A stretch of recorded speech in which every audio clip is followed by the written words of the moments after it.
right, guys, so we got to talk about Sunny Hostin and Joy Behar and the fact that they have a big problem with Republicans, conservatives, and the right when it comes to criticizing Kamala Harris. As you guys know, Kamala Harris, over the past few days, has been in Poland to address the Russia-Ukraine crisis. And she has embarrassed the United States on multiple occasions, and it is very clear from her press conferences that she is way over her head, okay? That she appears to be unprepared for the job, okay? And people on the right, conservatives and Republicans, have criticized her justly for that, okay? Because it's embarrassing at this point. Every time you look, Kamala Harris, anytime she has some type of public speaking, anytime she's put in the spotlight, it is very clear that this woman is in over her head, right? She does not belong in the seat of vice president. She just doesn't, okay? She was an affirmative action hire. I'm not saying that. Joe Biden said that because he said that he picked her because of her skin color and what's between her legs. He said that, okay? So, with that being said, Joy Behar and Sunny Hostin have a problem with this, okay? They are deeming criticism of Kamala Harris, specifically her laugh, as racist and misogynist. Because as you guys know, everything that the left disagrees with is racist. So I want to react to that because I think that this conversation right here between them is a deflection from legitimate criticism of Kamala Harris, because I think it is obvious to the average person that Kamala Harris is clearly in over her skis, that she is clearly unqualified for this job and not prepared for the things that she's doing. So let's go ahead and get into this. So, right before the show, President Biden pledged to strengthen America's squeeze on Putin on multiple fronts. He talked about the vice president's announcement yesterday that the U.S. is sending Ukraine an additional $53 million in humanitarian aid. But this is the moment from her press conference, which with the Polish president, Kamala's, that the right wing cannot get over, the right wing press. Watch this. I'm wondering what the United States is going to do more specifically to set up a permanent infrastructure. And relatedly, is the United States willing to make a specific allocation for Ukrainian refugees? And for President Duda, I wanted to know if you think, and if you asked the United States to specifically accept more refugees. Okay. A friend in need is a friend indeed. Okay. First.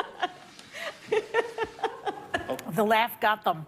She went on to say that the U.S. is committed to helping refugees, but some on the right said that this was humiliating. Did you have a problem with any of the way she... Well, I'm going to say this up front. It's not really the laugh for me that is humiliating from Kamala, even though, she laughed at a question about refugees, okay, which is not really a subject to be laughing about.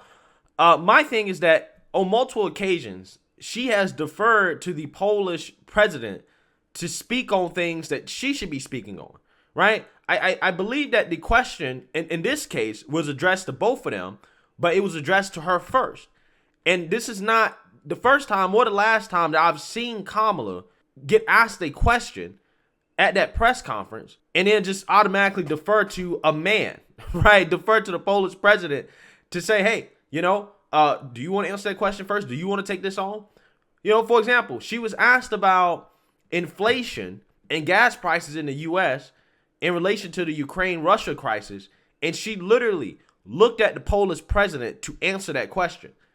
That's my biggest criticism of Kamala. She's not leading. She clearly doesn't want to answer questions, and she doesn't have any good answers to the questions that are being asked. She ultimately answered that question about inflation and gas prices with something about looking at a map, right? Something about geography.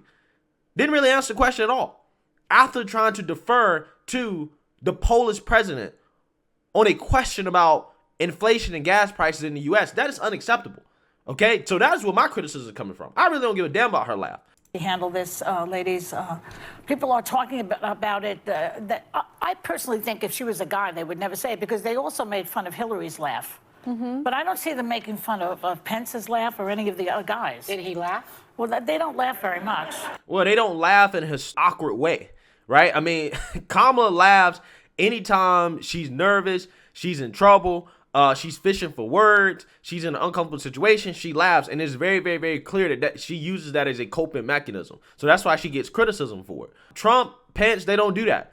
And if they did do that, then I'm pretty sure people would call them out for it, because you guys spent, the last 4 years calling out Trump for anything that he did, okay, that you found to be awkward or that you didn't like.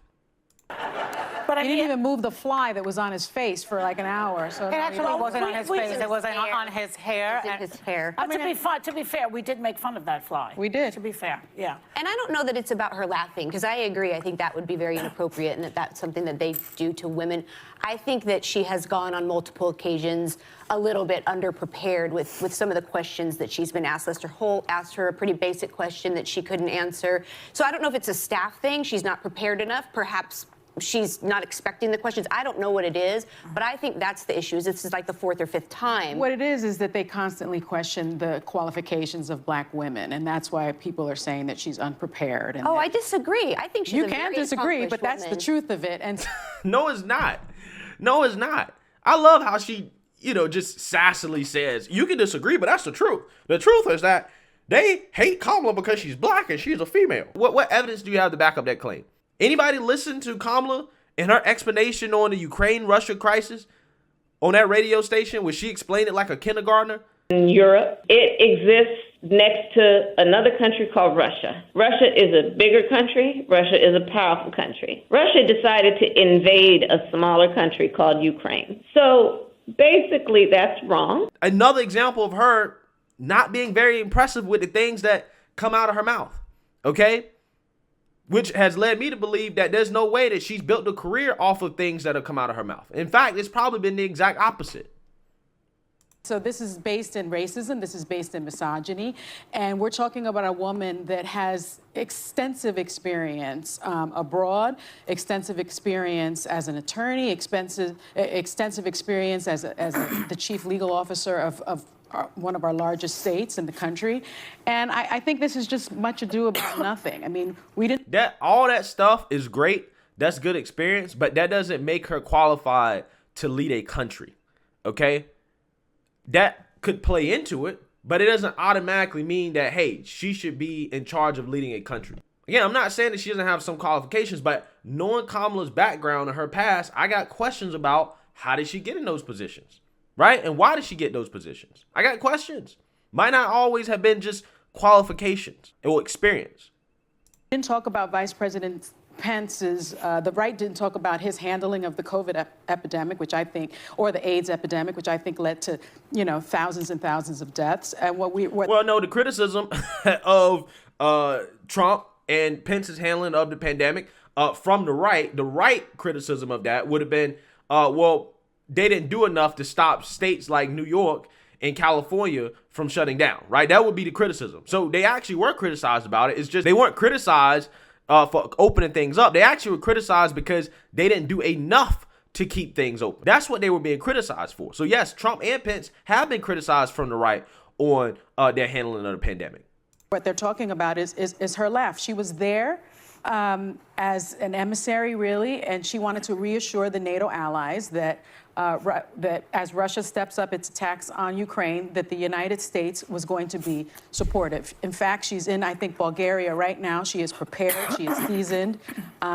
Abroad, she gets wonderful marks across the board. But this is just something that I think happens to women, and especially black women. And you're right about that. Look, anybody who says that Kamala Harris is not a qualified person, that Kamala Harris is not a serious person, really needs to go back and check where that's coming from. Where's it coming from, Anna? You tell me. Because again, this is the same vice president that did not know that Ukraine was not a part of NATO. So I will say what I know we all say, and I will say over and over again. The United States stands firmly with the Ukrainian people in defense of the NATO alliance. Right? So when people question her qualifications, people have good reason to. When the vice president who's handling that situation doesn't know a key piece of information that some would argue has contributed to this crisis, which is NATO's push to try to get Ukraine to join NATO, okay, and Vladimir Putin not liking that, if Kamala's not even aware that Ukraine's not even a part of NATO, that's legitimate criticism. That shows that, hey, she doesn't really understand what's going on here. But again, this right here, the conversation is a deflection from criticizing Kamala. You can't criticize her because she's black and she's a woman. And criticizing her makes black women look bad. And it's like, no. Kamala's making black women look bad, right? Because of the way that she's performing and her behavior. She's showing America why you don't hire people based off their skin color and what's between their legs. Because it has nothing to do with their qualifications and their readiness for a job at all. She got picked because of characteristics that don't have anything to do with her experience at all.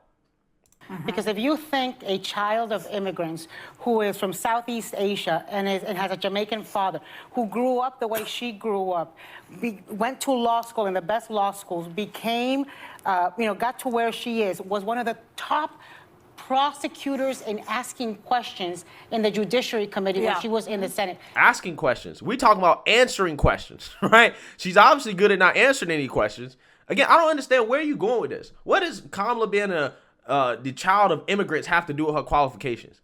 What does her going to a top law school even have to do with her qualifications? There's a ton of people that go to top law schools that are idiots, that are dumb, right? They're there because of daddy's connections or whatever. It don't mean anything. It just means they went to a good law school. Doesn't mean that they're cut out to lead on the world stage.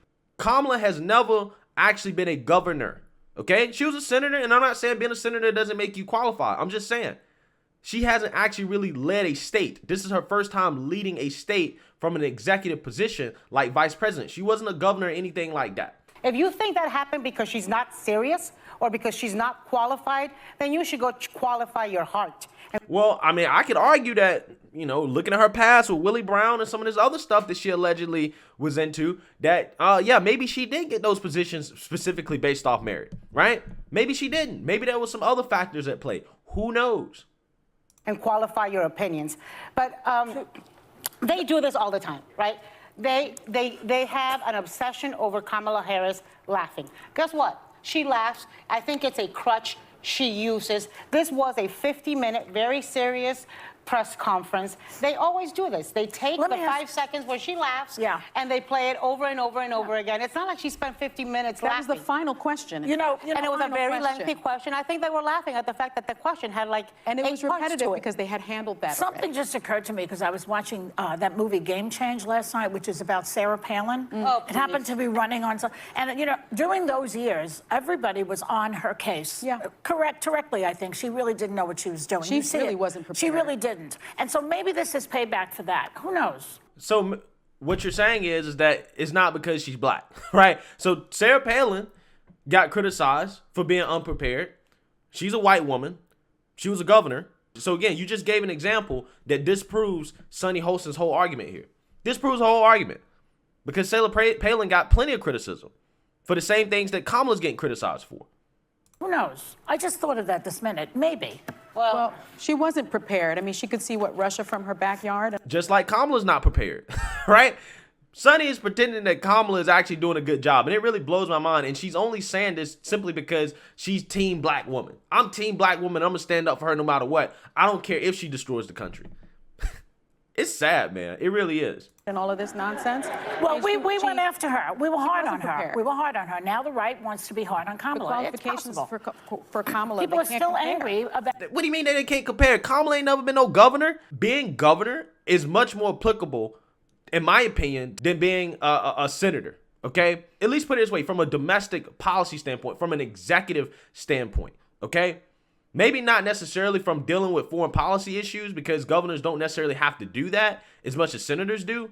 But from an executive position, from a leadership standpoint, definitely being a governor is much more relevant to the vice president position than being a senator. About Sarah Palin, I mean, they're still mad at the Supreme Court for putting in somebody that we did, Bork, that we bought the guy. They're paying us back for that. I do think there's something very particular about Kamala. Look, they don't want Kamala Harris to be the person who's at bat. to be the next nominee for Democrats. They want. No, that's exactly what people on the right want. That's exactly what they want, because they know how unpopular Kamala is. Kamala's not even popular in her own party. She would surely lose. That's exactly what people want. People definitely want Kamala to be the nominee. That's exactly what people on the right want. It'd be an easy win. Want to make sure that they undermine her so that she Absolutely. doesn't have an advantage if and when that position is open and she tries to run for it. And I think it irks them. I think there were aspects about President Obama that irked some people. And yes, absolutely, there's a racial aspect to it. All right, so Martha Raddatz is live in Lviv, Ukraine, this Sunday on a. All right. So, yeah, they just got it all wrong here, right? And they're just, again, deflecting from the fact that Kamala is clearly unprepared. She's clearly in over her head. And they're saying that anybody that criticizes her for that is coming from a place of racism and sexism. Okay? Because, again, anything that they disagree with is racist or sexist or whatever. It is what it is. Let me know what you guys think. Make sure you like, comment, and subscribe. Most importantly, share a Black conservative perspective. Peace.